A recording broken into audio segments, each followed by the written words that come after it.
कैसे हो दोस्तों आप सभी के मैं आपके मंच the success point at the rate पे एक बार फिर से आपका स्वागत करता हूं। जी हाँ दोस्तों, आज मैं फिर से आपको एक बार लेके चलूँगा भारतीय राज्य व्यवस्था एवं संविधान पर, या कह लीजिए कि भारतीय संविधान एवं राज्य व्यवस्था पर, कुछ भी आप कह सकते हैं। बहुत ही अच्छा सेगमेंट चला गया है दोस्तों। फटाफट से वीडियो को शेयर कर दीजिए, लाइक कर दीजिए। वीडियो को कैसे लगती है कमेंट में ज़रूर बताएं। चैनल को सब्सक्राइब कीजिए, बेल आइकन ऑन कीजिए ताकि नोटिफिकेशन मिलती रहे। अभी तक हम लोगों ने काफ़ी टॉपिकों को डिस्कशन किया, काफ़ी टॉपिकों का एमसीक्यू क्वेश्चन देखे। ये सभी इम्पोर्टेंट जो एमसीक्यू क्वेश्चन है प्यारे दोस्तों, वो आपके किसी भी कॉम्पिटिटिव एग्जाम के लिए काफ़ी महत्वपूर्ण होने वाले हैं। इसलिए आपसे गुजारिश है कि इस चैनल से जुड़िए, ज़्यादा से ज़्यादा लोगों को इस चैनल से जुड़ने का प्रयास करें। शुरुआत से अंत तक जरूर बने रहें दोस्तों, बिना स्किप किए वीडियो को जरूर देखें, क्योंकि जितने भी प्रश्न हैं, चाहे वो यूपीएससी के हों, यूपीपीएससी के हों, सभी से संबंधित प्रश्न हैं प्यारे दोस्तों। चाहे वो आरओ समीक्षा अधिकारी या सहायक समीक्षा अधिकारी का पेपर हो, उन सभी के लिए इंपॉर्टेंट होने वाला है। चलिए शुरू करते हैं। उम्मीद करता हूँ कि आज के सेशन भी आपको पसंद आएगा। चलिए देखते हैं आज का पहला प्रश्न क्या कह रहा है। तो प्यारे दोस्तों, आज का पहला प्रश्न है, निम्नलिखित में से कौन सा कथन है जो यूपीएससी के बारे में सही नहीं है। बात समझ, ऐसा कौन सा कथन है जो यूपीएससी के बारे में सही नहीं है। पहला है, यूपीएससी अपनी वार्षिक रिपोर्ट राष्ट्रपति के सामने पेश करती है। यूपीएससी के चेयरमैन को केंद्र सरकार के आदेश से हटाया जा सकता है। यूपीएससी की संरचना राष्ट्रपति द्वारा निर्धारित होती है। सभी कथन सत्य हैं। तो निम्नलिखित में से कौन सा कथन है जो यूपीएससी के बारे में सही नहीं है। प्यारे दोस्तों, इसका सही से फटाफट उत्तर दीजिए।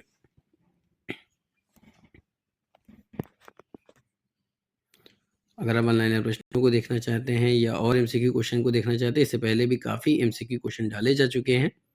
ये लक्ष्य बैच के अंतर्गत प्यारे दोस्तों ये प्रश्न चल रहा है, जो इसको आप रिवीजन मान सकते हैं। और इससे संबंधित जो टॉपिक हैं, उस टॉपिक को भी हमने अच्छे से डिस्कशन किया है। ज्योग्राफी को भी हमने डिस्कशन किया है, फिर उससे संबंधित कुछ महत्वपूर्ण प्रश्न देखे हैं। तो प्यारे दोस्तों, अगर आप ऑनलाइन प्रश्नों को देखना चाहते हैं या फिर एमसीक्यू क्वेश्चन को देखना चाहते हैं या टॉपिक वाइज किसी देखना चाहते हैं किसी सब्जेक्ट को, तो आप देख सकते हैं मेरे प्लेलिस्ट में जा करके। तो प्यारे दोस्तों, उत्तर दीजिए कि निम्नलिखित में से कौन सा कथन है जो यूपीएससी के बारे में सही नहीं है। आइए देखते हैं। तो प्यारे दोस्तों, यूपीएससी अपनी वार्षिक रिपोर्ट राष्ट्रपति के सामने पेश करती है। यूपीएससी के चेयरमैन को केंद्र सरकार के आदेश से हटाया जा सकता है। यूपीएससी की संरचना राष्ट्रपति द्वारा निर्धारित होती है। सभी कथन सही है। तो प्यारे दोस्तों, यहाँ पे जो ऑप्शन होगा वो डी होगा। ये सभी कथन यहाँ पे क्या है, सही है। तो डी ऑप्शन राइट हो जाएगा। तो D is the right answer for this question. अगले प्रश्न की तरफ चलते हैं। अगला प्रश्न है दोस्तों, मौलिक अधिकारों के संरक्षण के लिए रिट याचिका किसमें दायर की जा सकती है। प्रश्न क्या है कि मौलिक अधिकारों के संरक्षण के लिए रिट याचिका किसमें दायर की जा सकती है। उच्चतम न्यायालय, उच्च न्यायालय, जिला न्यायालय या सत्र न्यायालय। फटाफट से उत्तर दीजिए दोस्तों, फटाफट से उत्तर दीजिए प्यारे दोस्तों कि मौलिक अधिकारों के संरक्षण के लिए रिट याचिका किसमें दायर की जा सकती है। तो प्यारे दोस्तों, मौलिक अधिकारों के संरक्षण के लिए रिट याचिका जिसमें दायर की जा सकती है, पहला है उच्चतम न्यायालय, दूसरा है उच्च न्यायालय। सॉरी। तो आपका जो उत्तर होगा पहला एंड दूसरा दोनों होगा। आइए देखते हैं कौन से ऑप्शन पे दे रहा है। देखिए प्यारे दोस्तों, ऑप्शन दे रहा है ए पे, तो A is the right answer for this question. अगले प्रश्न की तरफ चलते हैं। अगला प्रश्न प्यारे दोस्तों कि नीति आयोग के वर्तमान सीईओ, ठीक है, नीति आयोग के जो सीईओ हैं वो कौन है। राजीव कुमार, अरविंद सुब्रमण्यम, अमिताभ कांत, नरेंद्र मोदी। तो नीति आयोग के जो वर्तमान सीईओ हैं वो कौन है। तो दोस्तों, नीति आयोग के वर्तमान सीईओ कौन है। राजीव कुमार, अरविंद सुब्रमण्यम, अमिताभ कांत या फिर नरेंद्र मोदी। तो दोस्तों, अगर बात की जाए नीति आयोग के वर्तमान सीईओ की, तो नीति आयोग के वर्तमान सीईओ जो है वो कौन है, वो है प्यारे दोस्तों अमिताभ कांत। तो ऑप्शन आपका सी राइट हो जाएगा। तो C is the right answer for this question. अगले प्रश्न की तरफ चलते हैं। अगला प्रश्न है दोस्तों कि नीति आयोग के बारे में निम्नलिखित में से कौन सा कथन सही है। नीति आयोग के बारे में कौन सा कथन सही है। पहला कह रहा है, नीति आयोग का जो गठन है वो 26 जनवरी 2016 को किया गया था। नीति आयोग वाणिज्य और उद्योग मंत्रालय के अंतर्गत आता है। नीति आयोग का पूर्ण रूप national institute for transforming India है। नीति आयोग भारत सरकार का एक पॉलिसी टैंक है। तो फटाफट से उत्तर दीजिए कि निम्नलिखित में से नीति आयोग के बारे में कौन सा कथन सही है।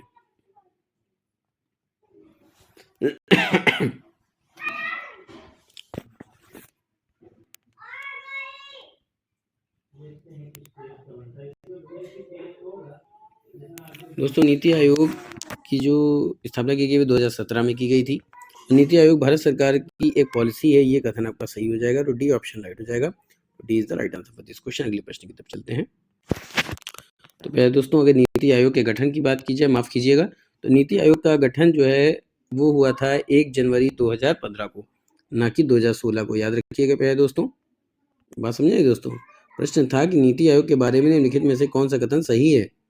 तो नीति आयोग का गठन की बात करें तो इसका गठन हुआ था 1 जनवरी 2015 को, जो कि ऑप्शन गलत हो जाएगा दोस्तों। ठीक है, नीति आयोग वाणिज्य और उद्योग मंत्रालय के अंतर्गत आता है, ये भी गलत है। तो आपको जो सही होगा, नीति आयोग भारत सरकार की एक पॉलिसी है, तो ऑप्शन आपका डी राइट हो जाएगा। D is the right answer for this question. अगले प्रश्न की तरफ चलते हैं। अगला प्रश्न प्यारे दोस्तों, नीति आयोग के बारे में निम्नलिखित में से कौन सा कथन सही है। नीति आयोग का जो उद्देश्य है वो सतत विकास लक्ष्यों को प्राप्त करना और देश में सहकारी संघवाद को बढ़ावा देना है। भारत के प्रधानमंत्री नीति आयोग के पदेन अध्यक्ष होते हैं। नीति आयोग में 8 पूर्णकालिक सदस्य होते हैं। तो फटाफट से इसका उत्तर दीजिए। तो प्यारे दोस्तों, नीति आयोग के बारे में निम्नलिखित में से जो कथन सही है वो कौन सा है। नीति आयोग का जो उद्देश्य है वो सतत विकास लक्ष्यों को प्राप्त करना और देश में सहकारी संघवाद को बढ़ाना है, बिल्कुल सही है। अगला है, भारत के प्रधानमंत्री नीति आयोग के पदेन अध्यक्ष होते हैं, बिल्कुल सही है। नीति आयोग में 8 पूर्णकालिक सदस्य होते हैं, तो ये गलत हो जाएगा। पहला दूसरा देखते हैं कौन से ऑप्शन पे दे रहा है, वही आपको उत्तर होगा दोस्तों। तो मैं दोस्तों पहला दूसरा जो उत्तर दे रहा है वो डी ऑप्शन पे दे रहा है, तो D is the right answer for this question. अगले प्रश्न की तरफ चलते हैं। अगला प्रश्न है कि निम्नलिखित में से कौन नीति आयोग की गवर्निंग काउंसिल का हिस्सा है। बात समझे, निम्नलिखित में से कौन नीति आयोग के गवर्निंग काउंसिल का हिस्सा है। सभी राज्यों के मुख्यमंत्री, दिल्ली और पुदुचेरी के मुख्यमंत्री, अंडमान और निकोबार द्वीप के लेफ्टिनेंट गवर्नर, उपरोक्त सभी। तो निम्नलिखित में से कौन नीति आयोग के गवर्निंग काउंसिल का हिस्सा है। फटाफट से इसका उत्तर दीजिए दोस्तों कि निम्नलिखित में से कौन नीति आयोग के गवर्निंग काउंसिलिंग का हिस्सा है। बात समझ में, नीति आयोग की गवर्निंग काउंसिल का हिस्सा है। तो दोस्तों सभी राज्यों के मुख्यमंत्री, दिल्ली और पुदुचेरी के मुख्यमंत्री, अंडमान निकोबार द्वीप समूह द्वीप के लेफ्टिनेंट गवर्नर। तो प्यारे दोस्तों उत्तर हो जाएगा डी। डी ऑप्शन राइट हो जाएगा। D is the right answer for this question. अगले प्रश्न की तरफ चलते हैं। अगला प्रश्न है कि निम्नलिखित में से कौन सी नीति आयोग का कार्य नहीं है। कौन सा ऐसा कार्य है जो नीति आयोग का नहीं है। राष्ट्रीय विकास प्राथमिकताओं और रणनीतियों की एक रणनीति विकसित करना, सहकारी संघवाद को बढ़ावा देना, भारत के पंचवर्षीय योजनाओं को अंतिम स्वीकृति देना, ज्ञान, नवाचार और उद्यमशीलता विकसित करने वाली प्रणाली बनाना।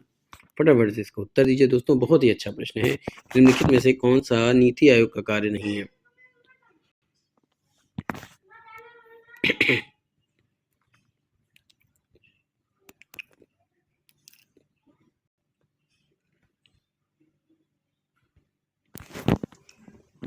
दोस्तों जो नीति आयोग का कार्य नहीं है उसको देखते हैं।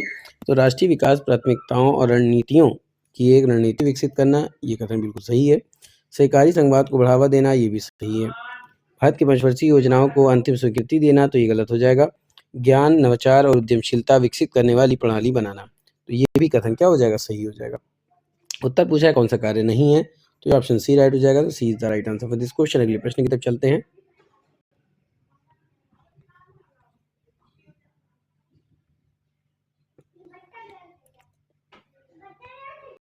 अगला प्रश्न है दोस्तों, जून 2018 और 31 अक्टूबर 2018 की अवधि के लिए निम्नलिखित जिले में से किस जिले ने एस्पिरेशनल जिलों की लिस्ट में शीर्ष स्थान प्राप्त किया था।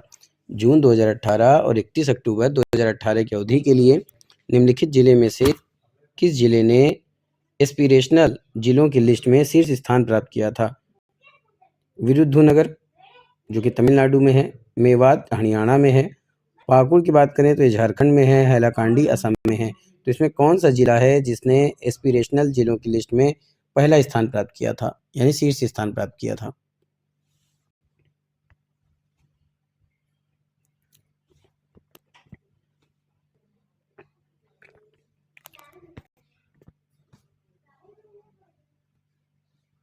दोस्तों जून 2018 और 31 अक्टूबर 2018 की अवधि के लिए जिस जिले ने एस्पिरेशनल जिलों की लिस्ट में शीर्ष स्थान प्राप्त किया था वो तो तमिलनाडु का विरुद्धनगर। तो ऑप्शन आपका ए राइट हो जाएगा। तो A is the right answer for this question. अगले प्रश्न की तरफ चलते हैं। अगला प्रश्न है दोस्तों कि नीति आयोग की एस्पिरेशनल डिस्ट्रिक्ट पहल के बारे में निम्नलिखित में से कौन सा कथन सही है। प्रश्न क्या है कि नीति आयोग की एस्पिरेशनल डिस्ट्रिक्ट पहल के बारे में निम्नलिखित में से कौन सा कथन सही है। जिलों की एस्पिरेशनल रैंकिंग 10 मापदंडों पर आधारित है। आकांक्षी जिलों के लिए पहली डेल्टा रैंकिंग जून 2018 में जारी की गई थी। प्रधानमंत्री नरेंद्र मोदी के द्वारा 5 जनवरी 2016 को एस्पिरेशनल डिस्ट्रिक्ट पहल शुरू की गई थी। उपरोक्त सभी कथन सही है।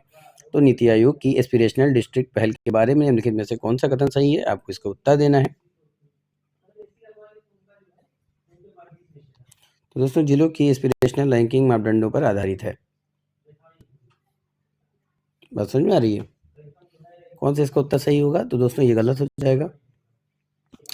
आकांक्षी जिलों के लिए पहली डेल्टा रैंकिंग जून 2018 में जारी की गई थी। ये कथन बिल्कुल सही है। प्रधानमंत्री नरेंद्र मोदी के द्वारा 5 जनवरी 2016 को एस्पिरेशनल डिस्ट्रिक्ट पहल शुरू की गई थी। तो ये गलत हो जाएगा।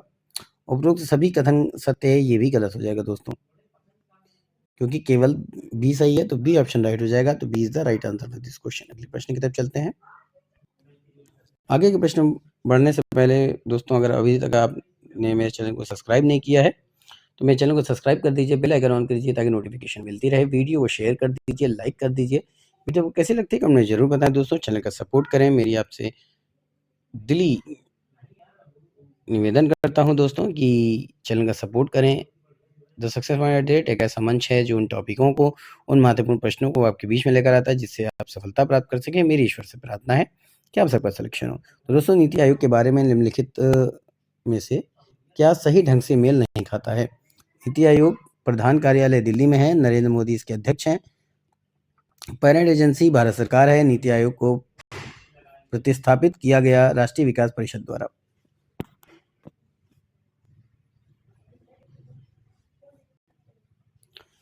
दोस्तों नीति आयोग के बारे में जो सही ढंग से मेल नहीं खाता है उसको देखना है। तो नीति आयोग का जो प्रधान कार्यालय दिल्ली में है बिल्कुल सही है। नरेंद्र मोदी इसके अध्यक्ष हैं, बिल्कुल सही है। पेरेंट एजेंसी भारत सरकार, बिल्कुल सही है। नीति आयोग को प्रतिस्थापित किया गया राष्ट्रीय विकास परिषद द्वारा, तो ये गलत हो जाएगा दोस्तों। यही पूछा है कि कौन सही मेल नहीं खाता है, तो डी ऑप्शन राइट हो जाएगा। तो D is the right answer for this question. अगले प्रश्न की तरफ चलते हैं। अगला प्रश्न है दोस्तों कि केंद्रीय अन्वेषण ब्यूरो की स्थापना कब की गई थी। 1982 में, 1963 में, 1956 में, 1971 में। केंद्रीय अन्वेषण ब्यूरो की स्थापना कब की गई थी? दोस्तों केंद्रीय अन्वेषण ब्यूरो की स्थापना की गई थी 1971 में। कब की गई थी? 1900। केंद्रीय अन्वेषण ब्यूरो की स्थापना कब की गई थी? तो केंद्रीय अन्वेषण ब्यूरो की स्थापना दोस्तों ये की गई थी 1963 में। तो ऑप्शन आपका बी राइट हो जाएगा। तो B is the right answer for this question. अगले प्रश्न की तरफ चलते। अगला प्रश्न दोस्तों कि केंद्रीय अन्वेषण ब्यूरो की स्थापना किस समिति की सिफारिश के आधार पर की गई थी। संथानम समिति, राजमन्नार समिति, पुंछ समिति, उपरोक्त में से कोई नहीं। केंद्रीय अन्वेषण ब्यूरो की स्थापना किस समिति के सिफारिश के आधार पर की गई थी?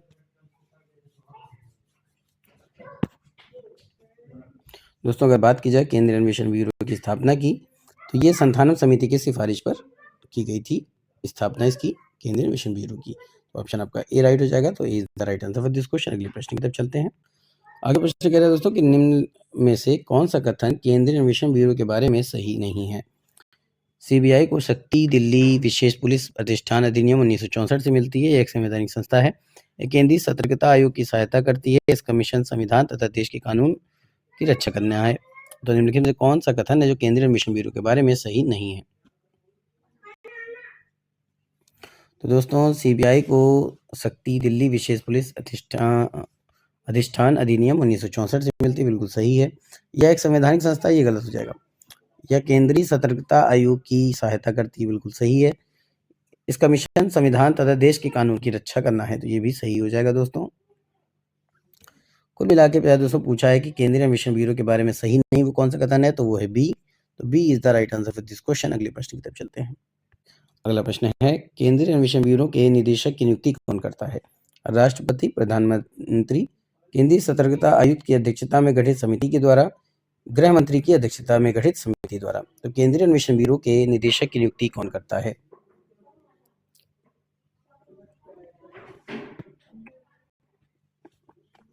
दोस्तों, केंद्रीय अन्वेषण ब्यूरो के निदेशक की नियुक्ति केंद्रीय सतर्कता आयुक्त की अध्यक्षता में गठित समिति के द्वारा की जाती है। C is the right answer for this question. अगले प्रश्न की तरफ चलते हैं।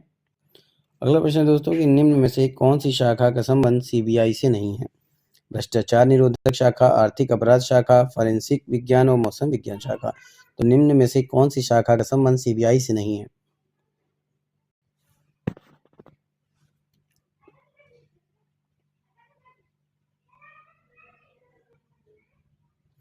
दोस्तों, अगर सीबीआई के संबंध की बात करें तो सीबीआई के संबंध भ्रष्टाचार निरोधक शाखा से है, आर्थिक अपराध शाखा से है, फॉरेंसिक विज्ञान से, लेकिन मौसम विज्ञान शाखा से नहीं है। तो यही ऑप्शन राइट हो जाएगा। तो D is the right answer for this question. अगले प्रश्न की तरफ चलते हैं।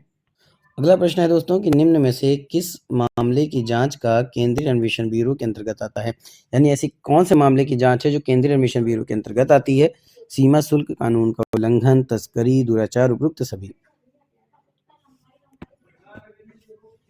निम्न में से किस मामले की जांच का केंद्रीय अन्वेषण ब्यूरो के अंतर्गत आता है? इसका उत्तर दीजिए दोस्तों।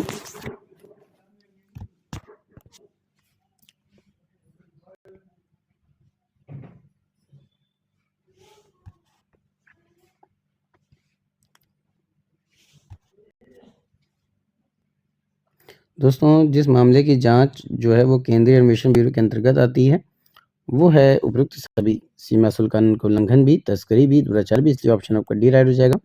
D is the right answer for this question. अगले प्रश्न की तरफ चलते हैं। अगला प्रश्न है कि निम्न में से कौन इंटरपोल के नेशनल सेंट्रल ब्यूरो के रूप में कार्य करता है? कौन सा है जो इंटरपोल के नेशनल सेंट्रल ब्यूरो के रूप में काम करता है? केंद्रीय सतर्कता आयोग, केंद्रीय अन्वेषण ब्यूरो, मुख्य सूचना आयुक्त और कानून मंत्रालय।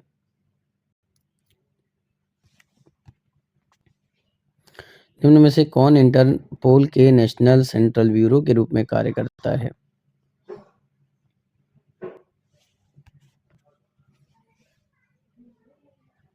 दोस्तों, इंटरपोल के नेशनल सेंट्रल ब्यूरो के रूप में जो कार्य करता है वो है केंद्रीय अन्वेषण ब्यूरो। तो ऑप्शन आपका बी राइट हो जाएगा। तो B is the right answer for this question. अगले प्रश्न की तरफ चलते हैं। दोस्तों, अगला प्रश्न, भारत के संविधान में सरकार की संसदीय व्यवस्था किसके मॉडल पर आधारित है? Canada, Britain, America, Australia. Bharat के संविधान में सरकार की संसदीय व्यवस्था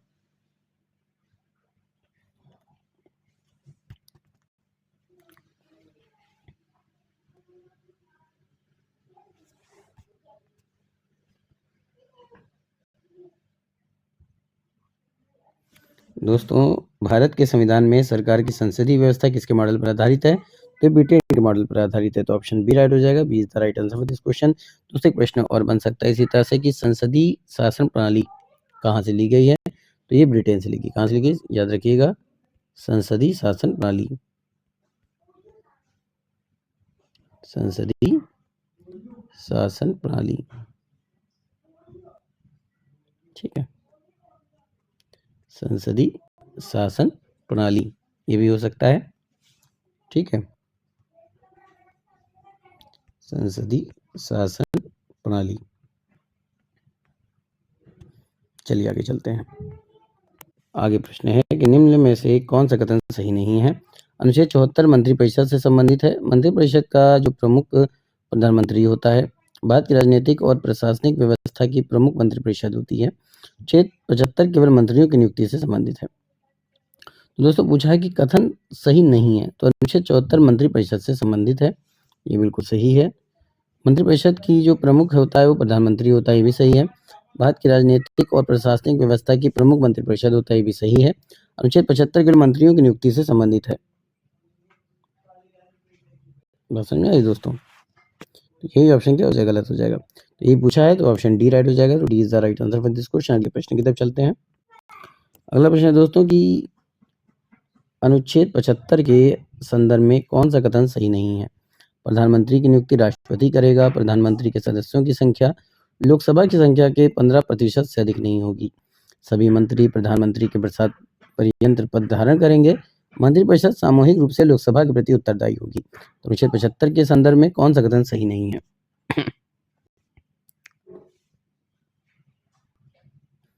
तो दोस्तों इसका जो सही उत्तर होगा वो होगा सभी मंत्री प्रधानमंत्री के प्रसाद पर्यंत पद धारण करते हैं। तो ऑप्शन सी राइट हो जाएगा। तो C is the right answer for this question. अगले प्रश्न की तरफ चलें। अगला प्रश्न है, एक व्यक्ति के मंत्री बनने के 6 माह बाद किसी भी सदन का सदस्य होना जरूरी होता है, लेकिन उसको सदन का सदस्य किस तरीके से बनाया जाना चाहिए? चुनाव के द्वारा, नामांकन के द्वारा, या तो चुनाव या तो नामांकन के द्वारा, उपर्युक्त में से कोई नहीं। फटाफट से इसका उत्तर दीजिए दोस्तों। दोस्तों इसका जो उत्तर होगा वो होगा कि अगर किसी व्यक्ति के मंत्री बनने के 6 माह के बाद किसी भी सदन का सदस्य होना उसके लिए पहले तो जरूरी है, और लेकिन उसको सदन का सदस्य बनने के लिए जो तरीका वो क्या है, या तो चुनाव द्वारा या तो फिर नामांकन के द्वारा। तो ऑप्शन सी राइट हो जाएगा। तो C is the right answer for this question. अगले प्रश्न की तरफ चलते हैं। अगला प्रश्न है कि भारत सरकार के मंत्रियों के वेतन एवं भत्ते किसके द्वारा निर्धारित होते हैं? प्रधानमंत्री के द्वारा, राष्ट्रपति के द्वारा, मंत्रिपरिषद के द्वारा, या फिर संसद के द्वारा? तो दोस्तों भारत सरकार के मंत्रियों के वेतन एवं भत्ते जिसके द्वारा निर्धारित होते हैं वो है संसद। तो ऑप्शन डी राइट हो जाएगा। तो D is the right answer for this question. अगले प्रश्न की तरफ चलते हैं। अगला प्रश्न क्या है दोस्तों कि किसने कहा था कि कैबिनेट वह धुरी है जिसके चारों ओर पूरी राजनीतिक मशीनरी घूमती है? यानी किसका ये कहना था कि कैबिनेट ऐसी धुरी है जिसके चारों ओर पूरी राजनीतिक मशीनरी घूमती है? Sir John Marriott, doctor Ambedkar, Churchill, Jawaharlal Nehru? दोस्तों सर जॉन मैरिट थे जिन्होंने ये कहा था कि कैबिनेट ऐसी धुरी है जिसके चारों ओर पूरी राजनीतिक मशीनरी क्या करती है, घूमती है। तो ऑप्शन ए राइट हो जाएगा। तो A is the right answer for this question. अगले प्रश्न की तरफ चलते हैं। अगला प्रश्न है कि निम्न में से कौन सा सुमेलित नहीं है? 64 उपराष्ट्रपति राज्य परिषद के पदेन अध्यक्ष होंगे। अनुच्छेद 65 उपराष्ट्रपति का चुनाव, उपराष्ट्रपति द्वारा शपथ ग्रहण, उपराष्ट्रपति का कार्यकाल 61। बात समझ में आ रही?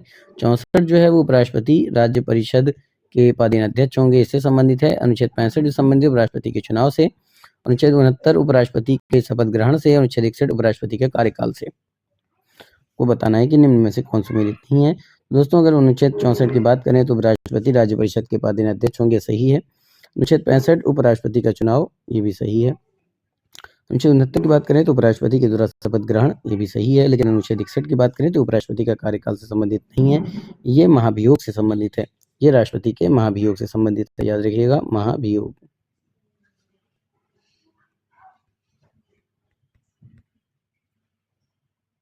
चलते हैं आज का अंतिम प्रश्न। निम्न में से कौन सा उपराष्ट्रपति निर्विरोध चुना गया था? यानी ऐसा कौन सा उपराष्ट्रपति है जो निर्विरोध चुना गया था? डॉक्टर सर्वपल्ली राधाकृष्णन,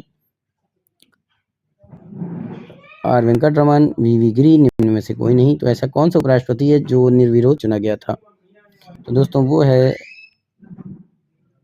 सर्वपल्ली राधाकृष्णन। तो ऑप्शन आपका ए राइट हो जाएगा। तो A is the right answer for this question. दोस्तों ये था आज का सेशन। उम्मीद करता हूँ कि पसंद आया होगा। फिर मिलेंगे इसी जुनून के साथ। तब तक के लिए जय Hind, wish you all the best.